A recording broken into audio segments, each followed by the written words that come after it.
General, I want to discuss with you missing and murdered Indigenous women and girls.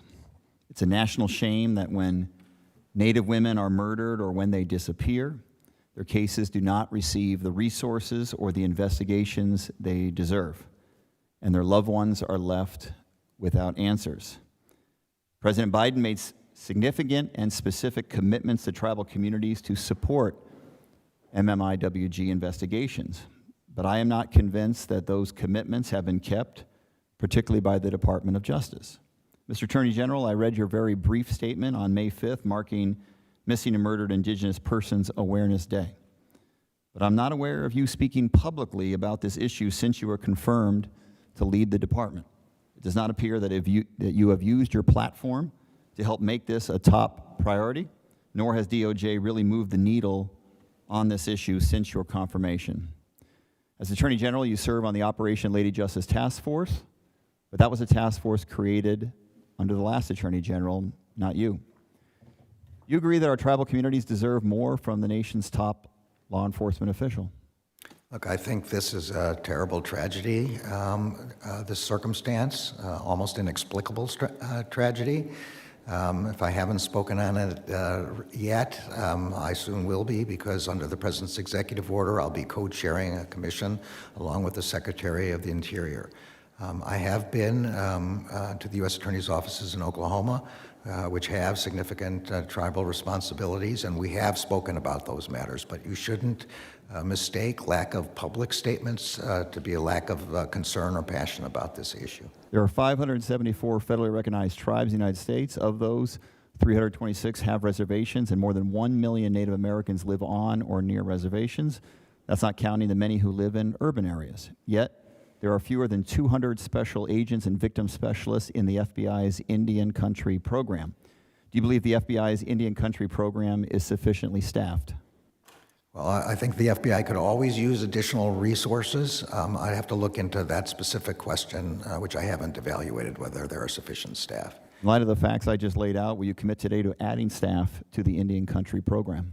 Well, I'm very interested in, our normal approach on this is cooperation with tribal officers and cooperation with the sovereign tribes so that we are in sync on this rather than the federal government invading tribal prerogatives. But I do think that we need to look at this more closely, and this is one of the things I'll be speaking with the Interior Secretary about. As you know, there's great frustration by many of our tribal leaders that when they ask for additional federal support to investigate these cases, they feel like they don't receive that support.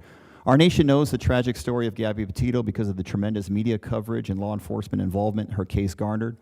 All of us grieve for Gabby's family and friends, while at the same time, I wish that every missing person's case earned the same level of media attention. The FBI committed significant resources to that case, which I appreciate. But Mr. Attorney General, when a Native woman goes missing, or any woman of color for that matter, they don't get the same level of attention from the Department of Justice and FBI. What would you say to their families to explain why? I don't think there's any excuse for not giving equal treatment to Native and Indigenous missing persons.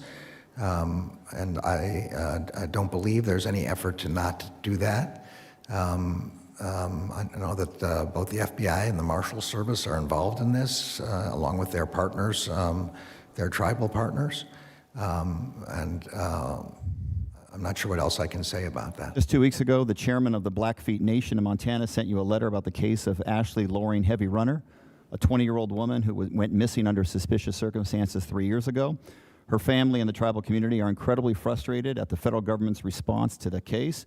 And in his letter to you, he asked why the federal government continues to make Ashley's family, quote, suffer and feel like Ashley's life doesn't matter, unquote. That breaks my heart, sir, because I can see why so many Native American families feel like their missing or murdered loved ones do not matter to the federal government. We have a unique trust responsibility to our tribal nations, and rarely, if ever, has our federal government delivered. This is an opportunity to finally deliver. It offers you the opportunity to deliver. So let's not fail our Native communities again. So what I hope and expect from President Biden and yourself, Mr. Attorney General, is more than lip service or empty statements on this issue, more than chairing task force recommendations that will be left to sit on a shelf And I look forward to your words in the near future. Thank you.